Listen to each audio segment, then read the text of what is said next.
for reflection, for a time for prayer, time for a moment of friendship as well. You know, the church is made based on these moments also of when God is giving Himself to us, to our souls.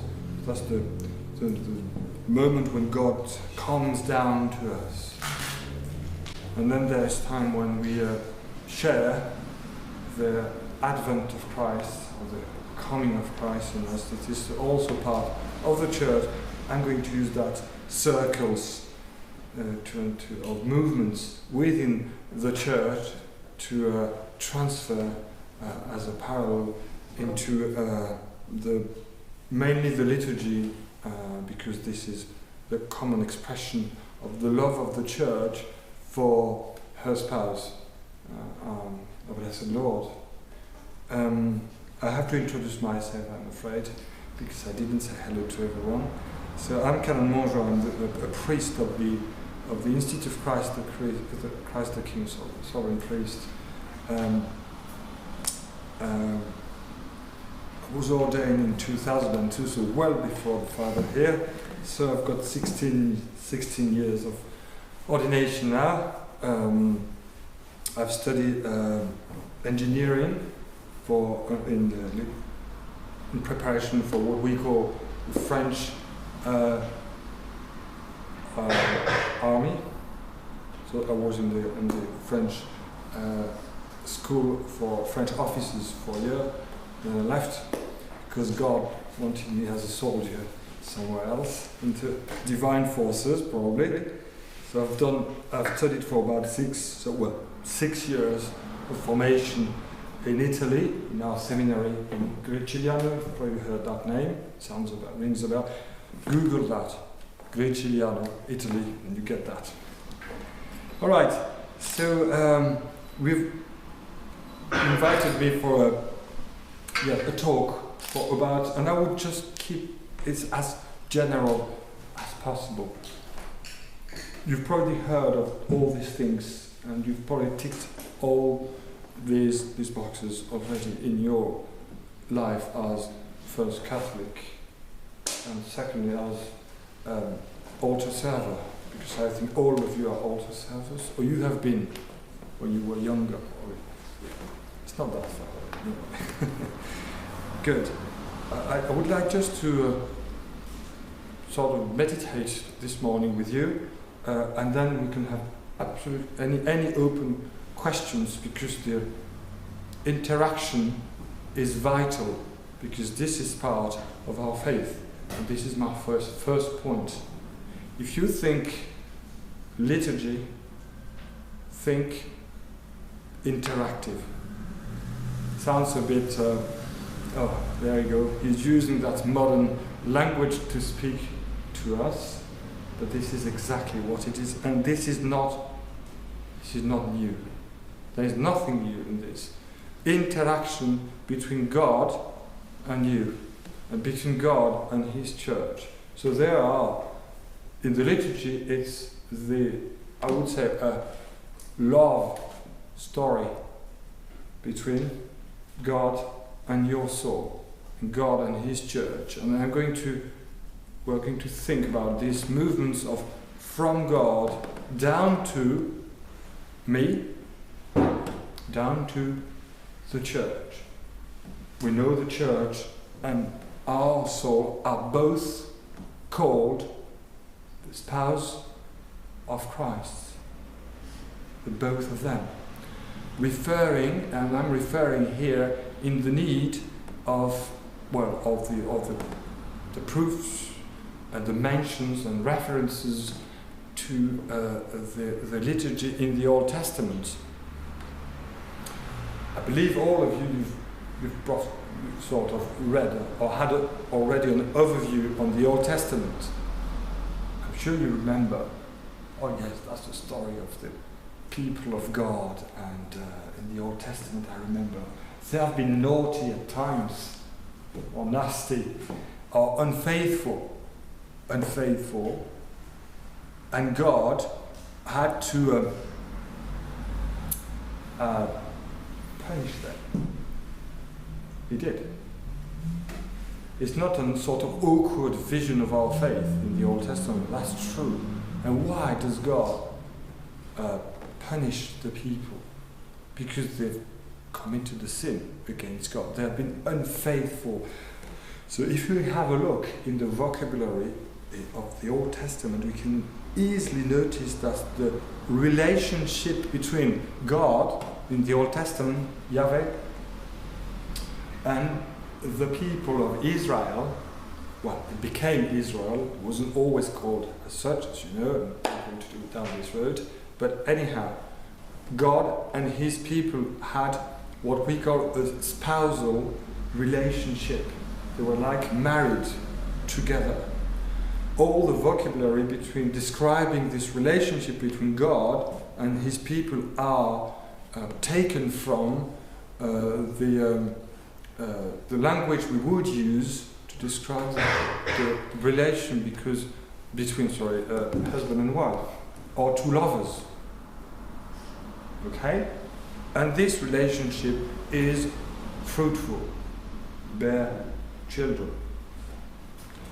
I'm not going down this road again, but there is a lot to think about for our modern challenges as well, okay? In terms of identity, etc., in the mutual love. So this life, I'd say, is the life of a family. We need to think our relationship with God as the life of a family. So we are the spouse, or the spouse, and he's the bridegroom. Our soul is the spouse, he's the bridegroom, and the fruit of this union, of this covenant, and this is the word you can use either for the relation, we call the Old Covenant, or the New Covenant, or Testament. It's the same word. And covenant is exactly the same word to establish the union or a marriage, or to found a marriage. It's founded on a covenant. I know it doesn't sound very romantic, that one. That's really bizarre from a French man, because you know, the French are very well known to be sort of charming people with their accent. That's what they think about us in the UK, but anyway, it's probably wrong. Anyway, so but the covenant has nothing to do with, it's not a passionate relationship, it becomes, but it's nothing to do with passions at the beginning. It's really a just relationship between God and him. It's an exchange of goods, a mutual exchange of goods between God and his people, between God and, translating that for us, between God and my soul. It is a covenant because it's an exchange of goods, and this is the basis of love. Love is the mutual exchange of goods. Sorry, I just summarized that a little bit. But love, in principle, has nothing to do at the beginning with the sort of heart beating, if you know what I mean, or sort of an excitement. It does. This is a sign of of love. But love is first a mutual enrichment between the lovers, so between God and you. That's why I've used the word spiritual interaction between God and you. And the means how that happens, the visible interaction between God and us, or the visible expression, of the interaction is the liturgy, whether the celebration of the Mass or celebration of any sacrament. This is the other level. The third is the use of what we call sacramentals, such as the use of the holy water, the blessed oils, for any blessing, the adoration of the Blessed Sacrament, etc. So what we call the small signs, sacramental. They are not sacraments, but they bear graces for yourselves. Okay? So So when we think liturgy, we think an invisible love, exchange of goods. And now you say, yes, well, that doesn't work. That cannot work, because I am not good enough to give anything to God. Who am I? Not to judge, but who am I to, how can I pretend, or how am I able to hand out anything good to God? I mean, if I give you something, you are richer, or less poor, depends. You are enhanced, you are made better, or I give you some money, your wallet becomes a bit thicker, doesn't it? So you get something, you've got more than you had. This is common sense.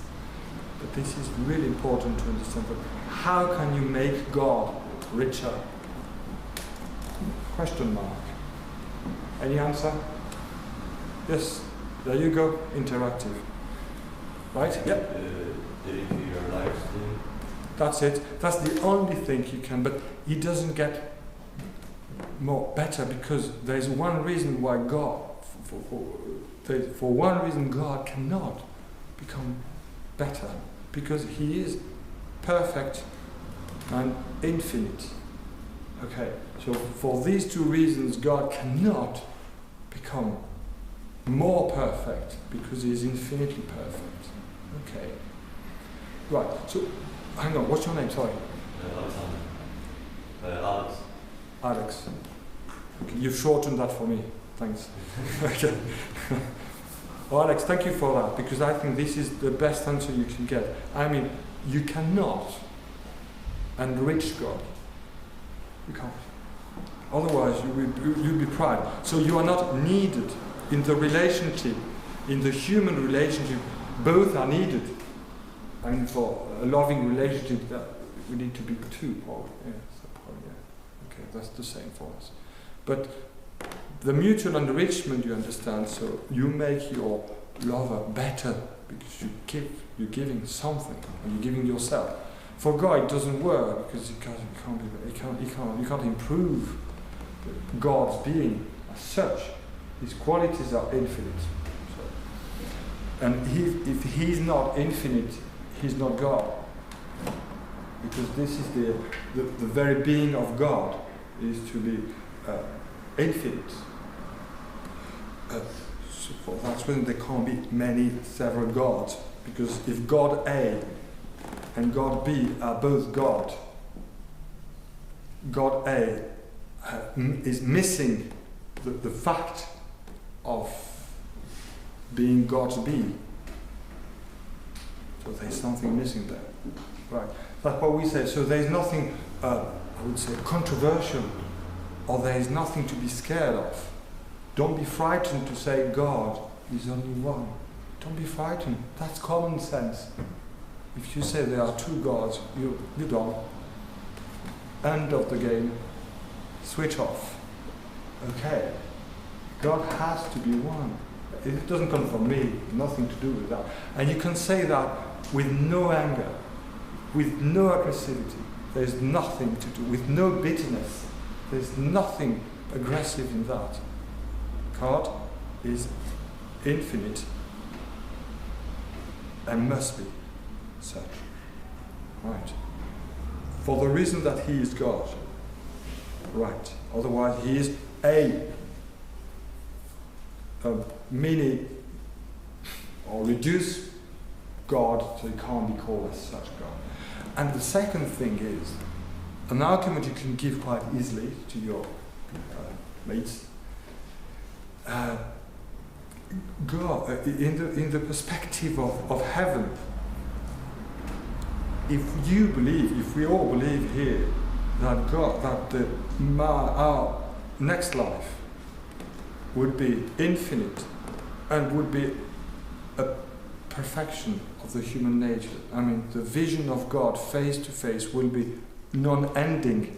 eternal, I'm trying to transpose into the same vocabulary, eternal, infinite, will be our perfection, etc. And if God has got a sort of a limit, at some point we will reach the limit, so it won't be eternal. Think about it. All right? So even for our own vision of God in heaven, we need to believe God must be eternal and must be infinite. Okay.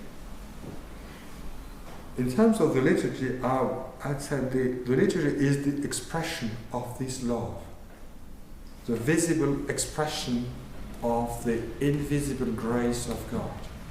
And you say, grace, you know that word. Can anyone give me a sort of very small, short definition of the word? I'm not asking the Father, he knows that off by heart. So I'm trying to make it clear for you. Can you give me a definition of the grace? You've probably used that word 1,000 times in your life. I've heard that in your parish. Oops. Because the preacher constantly repeats that sort of thing. We need the grace of God. So Which sort of grace? Which sort of grace? Oh, well, that's something else. Okay, yeah, I know what you mean. So I mean, habitual grace or actual grace. That's right. But this is the, I would say, the different expression of the grace of God. But the grace of God as such, essentially. I understand what you mean by habitual, actual, etc. Go back to, but we've got an expert with Thomas Aquinas for the divisions of the grace. That's absolutely fine. But the grace of God is cannot be divided or cut. That's a whole. That's one thing, and then expressed or received in different ways. But the grace of God is one and only thing. The life of God in your soul. There you go. Expressed. The life, the grace is God Himself received in man. Okay? The grace means a pure gift. The pure gift of God Himself. Coming from God, or from God, and the pure gift of God Himself. Okay, and that I appreciate what you said, Eriks. You said the giving of myself is absolutely great. This is a grace. For that reason, we answer to the grace of God by giving ourselves to Him. So we don't enrich Him, we don't make Him greater, but we answer to the pure gift of God Himself on a different level. But we respond to, as much as we can, to the gift or the dedication of ourselves to Him. Whether in the religious life, the consecrate life, the celibate, the married life, whatever, it doesn't matter. Nothing is greater than the other. I'm not going to that question. We divided the church for a few centuries. But there you've got you've got something, you've used that word, I'm sure, you've heard that word, grace. But as I said, the grace is the pure gift. Remember that. When somebody said, I've received a grace from God today. Okay, I've received a grace from God. Right. So I believe God has decided to give Himself to come down to you, to dwell in you. To dwell in you. Right. All grace comes from the incarnation. So that's why I mentioned, you mentioned the different graces, but you started with the sort of, so I just would say that, so for the lowest expression of the grace of God. I appreciate what you said, thank you for that. Habitual grace means the state of grace. Friendship with God, that's what it means, essentially. And because habitual could be understood. I'm not saying you can and you must use that word, but you have to understand that when you say habitual grace, it doesn't mean that, oh yes, I'm used to it. Habitual. Okay, but that's the usual understanding of, have you received, oh, have you got the habitual grace in you? Oh yes, I'm used to my prayers. No, there's nothing to do with that, okay? But essentially, to understand, or to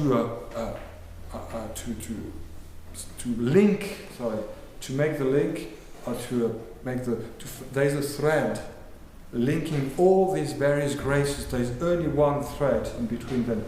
Just think life of God, or divine life in me, divine life in me, at every stage. It's God in me.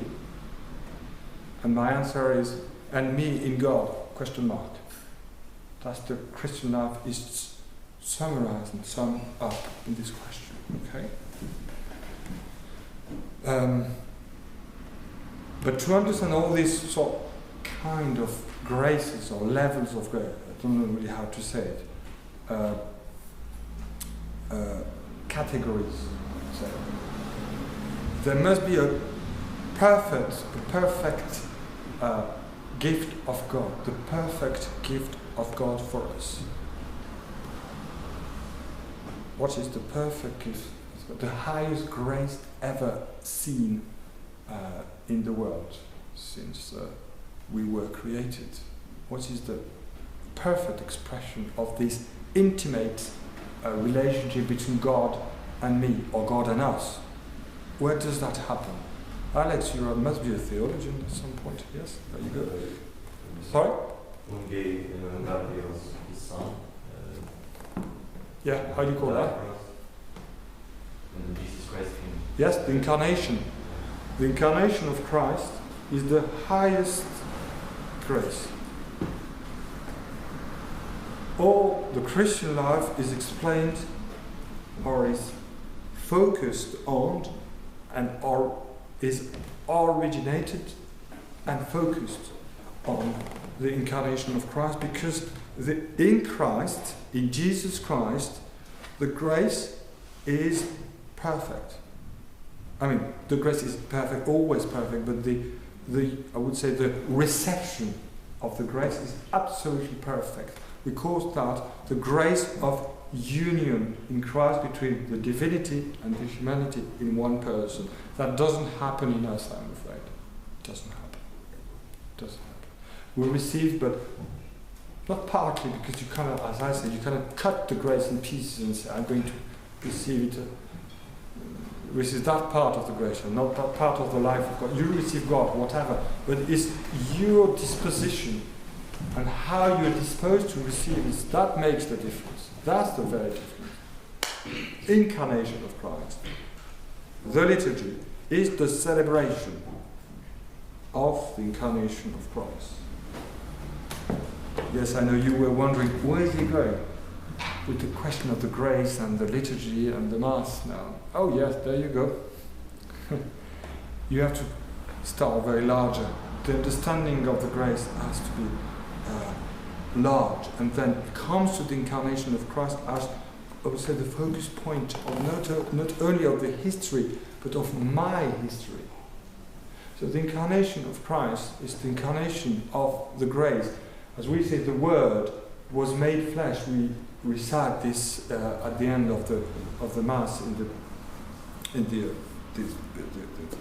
the old liturgy, but it's still valid. I mean, you can say it. You can recite the prologue of St. John. The Word was made flesh. The grace of God, or the life of God, was perfectly united to the human nature. That's a sort of translation of the words of John. The Word was made flesh. The divine life was united to the human one. What it means in Christ. Any sacrament, and in particular the Mass, are an expression or a sort of an offer to contemplate and to see and to perform the incarnation of Christ again, not as it happened in the womb of Mary, as the physical incarnation of Christ in the womb of Mary, plus the physical death of Christ on the Calvary. These events are historically ended. They were anticipated and prophesied in the Old Testament, and because all the prophets in the Old Testament say the Messiah will come and God will achieve a perfect act of love with us. But that needed a sort of preparation. I would say the Old Testament, I don't know whether I'm right or wrong, the Father could probably correct me on that point, but the incarnation of Christ is the wedding day. The Old Testament were the, how do you say that, fiancé? Yeah? So, yeah. But the fiancés were, so it's not the full revelation of the love of God, of course. God was fully present, don't get it wrong. The both fiancés were together in a relationship, but not complete, of course. The wedding, the marriage of God and humanity is the incarnation of Christ. The perfect expression of the love of God for us is the redemption afterwards, as giving the life, as you say, physically, with blood. And then, but this love story carries on, doesn't stop at all, and will never. The love story initiated in the first covenant between Noah and God, was sort of initiated there. I mean, visibly was initiated there when after the flood, when Noah offered sacrifices and God established a covenant with him. That's why we have rainbows in the sky, And this love story never ever stops, and doesn't stop, and continues on the altar at Mass. That does continue. I mean, the incarnation of Christ as the most excellent sign of love between God and us, between God and us in Christ, is reactualized. Do you understand that? So what's happening in the history of the Church now, in the sacraments, or at Mass in particular, in the consecration, the incarnation of Christ happens again, not physically, of course, it cannot, because his body is in heaven, but the incarnation is happening somehow in the what we call the sacramental presence of Christ. So he is really present on the altar after the words of consecration. This is my blood given up for you. This is my body, etc. Sorry, my body, my blood. That's it. All right. So when you attend a particular Mass, to think this is the love story, the continuous love story, and happening again for me, not physically, but what we call in the sacramental presence of Christ, which is a form of, a kind of presence, which is sort of different from ours. We are present, as you are present in this room, with your body. You are present where your body is present at the moment. After your death, it will be a bit different. Okay, and then it will be again true. All right. So this is what we call the physical presence of someone. Okay, you're present where you are at the moment. If you want to be somewhere else, you can't. I mean, you can be distracted, that's fine. So you can sort of leave this room and dream of what you're going to do on Monday morning or for your next holidays. So you can leave us for a moment but your person is here. Okay? So your body is the dictator. Sorry about that. It's a sort of a negative vision of the body. Sorry about that. It's not really an institute. Okay. There is another presence. Does anyone know another kind of presence? So I've just described the physical presence. Anyone else? So your presence with your body at the moment, because that's the kind of presence you need. It needed, or coming from the human nature. Any kind of presence, you know? Yes. Spiritual. Yes. You can't say that much. Okay. The spiritual presence, yes. So, I mean, the presence of someone who has no body. Is that what you mean? Sort of. When you mean spiritual, I mean nobody. Nobody, like in 2 words. Okay. No, but no flesh. Yes, I agree with that. So, who has no body and no flesh?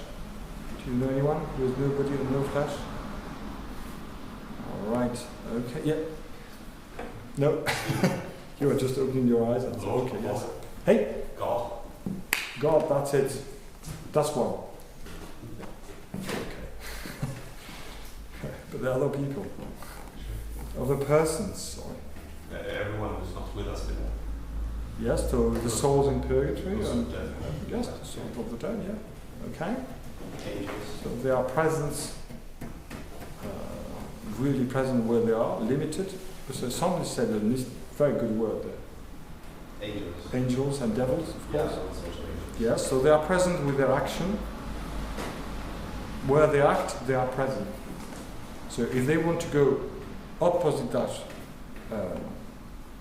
road, street, they go across the street, opposite, and because they have something to do in that building, they immediately go there. This is the kind of presence we can't have, I'm afraid.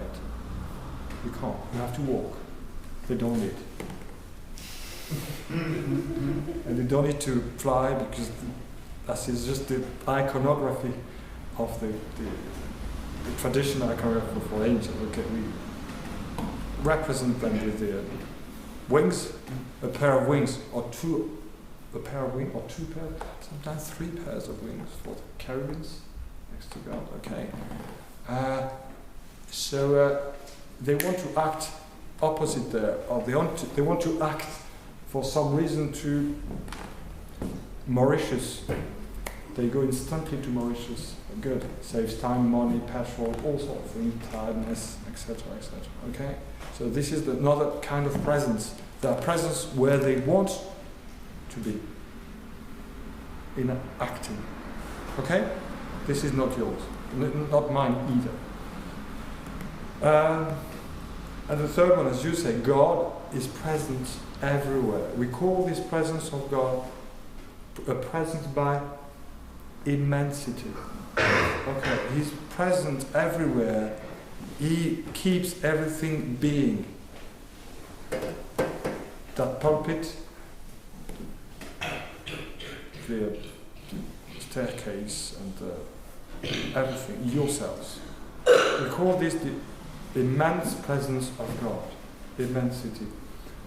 And you understand also the need of God being, or the reason of God being infinite, because He has to be everywhere. Alright, okay, so one of the reasons, of course the universe is limited, so, but you understand how great, how big He is to keep up everything in life. How great He must be. Okay? If He stopped being in this bench vanishes. But He won't do that because He's promised to Noah. That's what I've referred to that before. He's promised to Noah that He would never ever destroy His creator for any reason. Never. That was a promise from God. And from that reason, we know that His presence immensity never ever stops and is extending to everything. So this is a covenant, I would say, from a philosophical or ontological covenant. Nothing to do with the sacrament there. It's a sort of ontological. Do you understand that word? Ontological means God is present everywhere. Just think about it. That's fine. So there are different levels of presence of God. The highest is God Himself. He's present to Himself. That's it. Immensity everywhere. Your presence in your body, and there is a presence in between, what we call the sacramental presence of Christ, which is a real presence. He's really present, but He's present so as we would be present with His body and blood, so as we are. But this presence is not physical, it's not limited as the presence of your presence where you are. He could be present in every host consecrated or any tabernacle. So He's really present as you are with your body and blood, soul, etc. That's fine. But this presence could be multiplied, and I would say not infinitely in act, but potentially, as St. Thomas Aquinas would say, potentially it could be multiplied, the presence of Christ in the Blessed Sacrament. Okay. There is no limit, right? And also, His presence with His, what we call His being, inside the Blessed Sacrament, of course. There is no, we are not eating or drinking the blood as such. It is the blood of Christ, but the presence is present without what we call the physical determinations or properties. Okay. His presence with His whole body, but what we call the accident or what we can see is not the body and blood. Okay. Yeah, but the presence is real. It's really present entirely. Sacramental presence of Christ. Okay? So in the sacramental life of the Church, there is this exchange of love. This love story carries on because He's coming and visit us again in the incarnation, what I would call, sorry, there is nothing heretic in that one. Don't write to the Vatican right now and say Kanik Montjean has been a heretic because he said something such and such and such. Okay. I would call that the sacramental incarnation of Christ. Sacramental incarnation of Christ happens during the Mass. This is my blood, this is my body. Otherwise the word blood and body they don't mean anything. If it's not true, they don't mean anything. When the priest says, this is my blood, he shows you the chalice or shows you the host. That must be true. Must be true. And otherwise the Church has lied. Christ has lied. And the apostles and all the saints who have given up their life and offered their own life to defend this or to witness that truth, I've lied. I can't see how. I can't see. Really. Okay. So the Mass is the continuation of the incarnation of Christ, with the same Christ as He was, as He is, and as He will be. It's non-changing. The only difference is what we call the mode of presence. But the present is the same, the presence is different. You get that? The present is the same, the presence is different. That's it. And this is all I would say the reason of the liturgy in the Church. The Church tends to welcome her spouse again. But because the mode, the kind of presence is a bit different, I have to say, from the Annunciation and the Incarnation, of course. We're not going to hold a child Jesus at the altar at each Mass, but we hold him not in our arms, but we hold him in our fingers because he performs that miracle for us again. And the church, the liturgy of the church is the loving reception of Christ in the Blessed Sacrament. St. Francis de Sales, a great saint, people used to say he's French. He's not French, I'm afraid. St. Francis de Sales was from Savoy, which was a sort of a part of, and now French, but that time was sort of Italian and French. So it was sort of independent, let's say. Like Corsica, you know, you've got strange stories in France about all things. Anyway, he said the Mass is the sun or all the devotion of the church. The sun, S-U-N. Alright? Because Christ is the sun of justice. So he says the sun, the Mass would illuminate all the sacraments of the church because it's the highest mode or kind of presence of Christ. And whatever we do on the sanctuary or in the liturgy, whatever kind of rite approved by the church we use, the intention behind is always how can we express our love for the coming of Christ. This is the core, and this is what you experience in your parishes and in your altar serving. The service of the altar is how can we serve? And you think now, okay, if this moment is the incarnation of Christ, a continuation of the incarnation of Christ, if we receive him, we have to make things as dignified as much as we can. We are receiving a divine host, not just a friend, but a divine host. That's a bit different, isn't it? But also, in terms of spousal relationship, what would you do on your wedding if you get married one day, Nicholas, or whoever? What would you do? What would usually people do on their wedding day? To just come like this, just out of bed, no hair combed,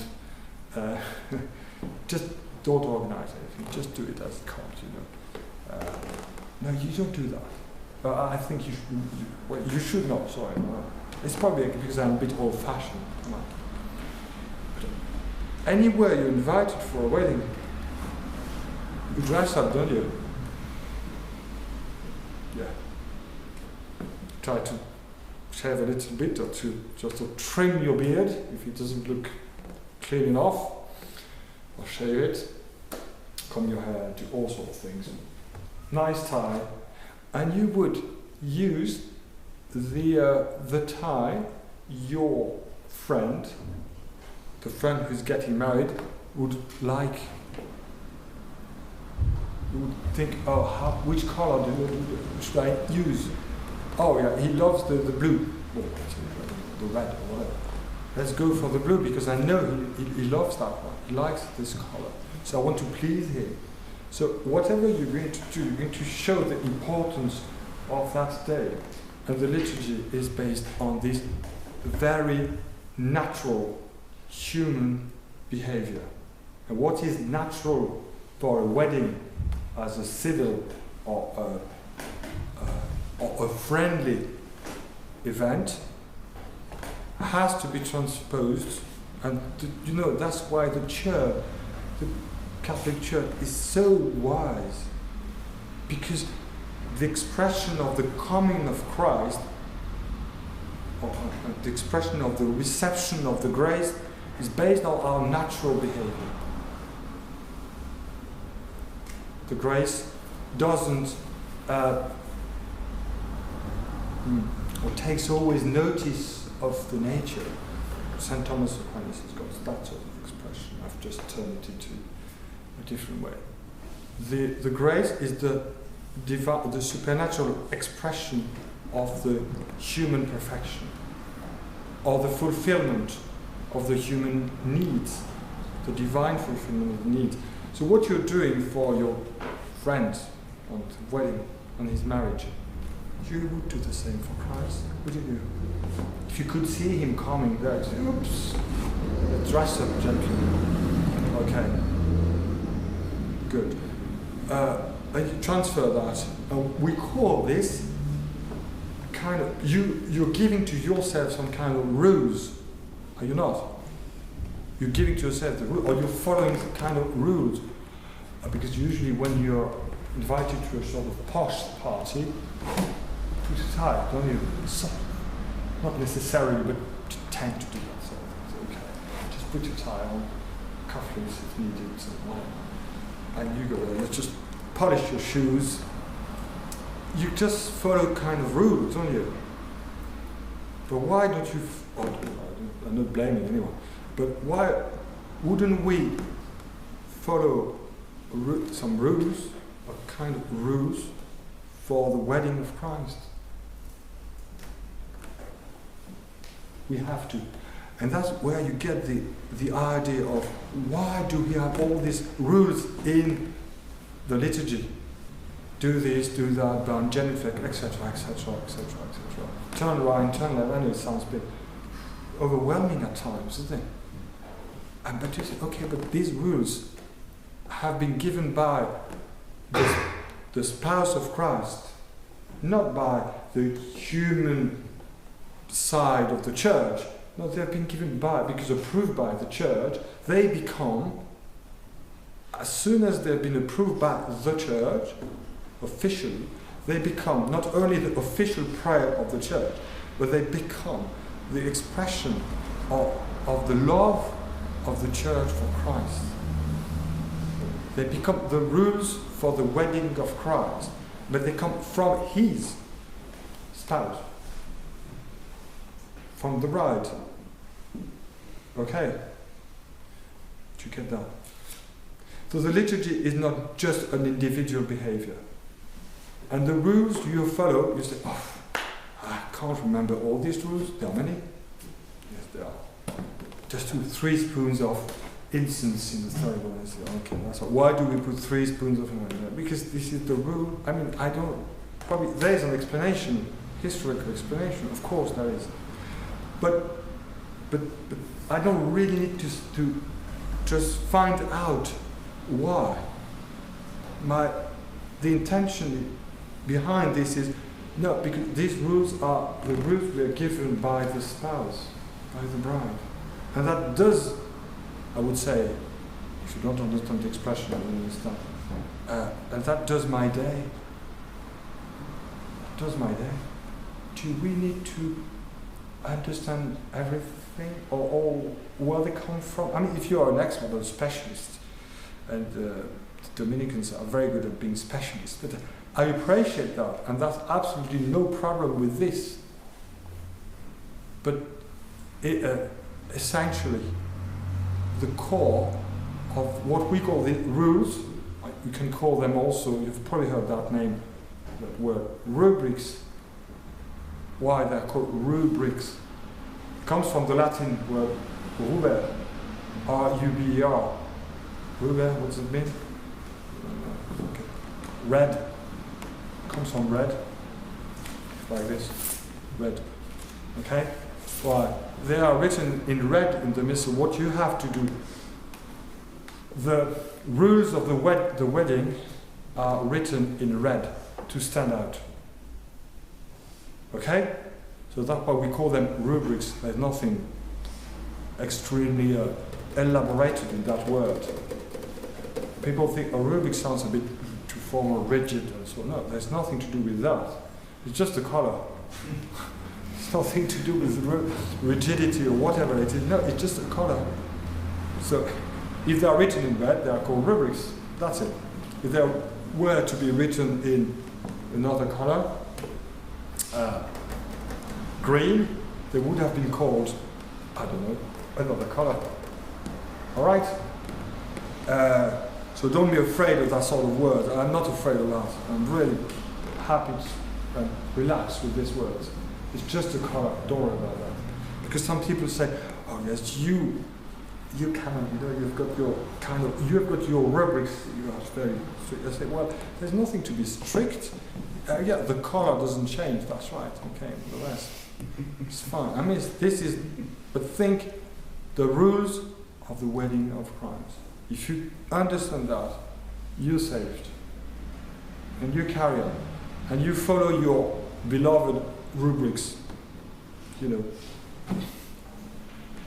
But you can follow them with a free heart, a heart of prayer. You pray through the rules, because your rules are pleasing the bride.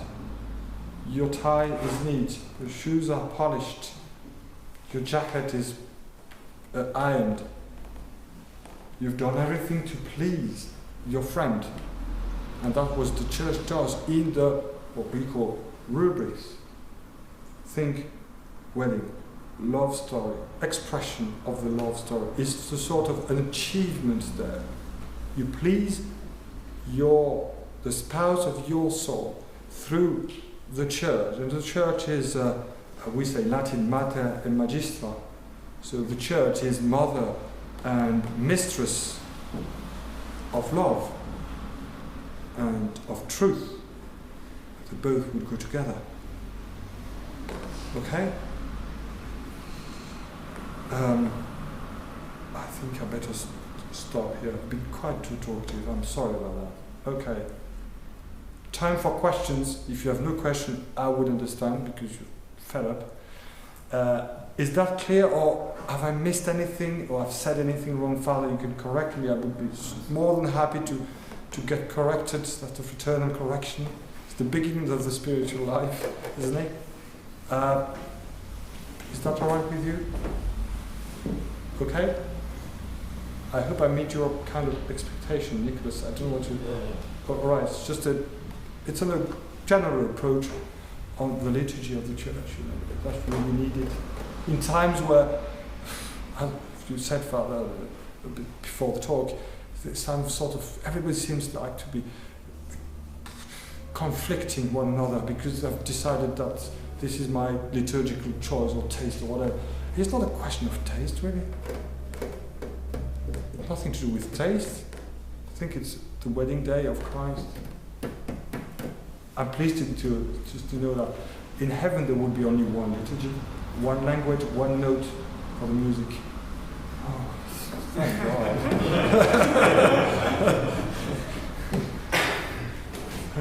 Do you not agree with that? Thank you. But then, if you prefer, you're following the rules of the church, but the rules are given by the church. If you distantiate yourself from the rules and you ignore them, you don't follow them, you are not expressing completely the love of the church for Christ in your own life, in your own liturgical prayer. Okay, that's sort of risk. Myself, for yourself, for everyone, for any priest celebrant, for yourself serving on the altar.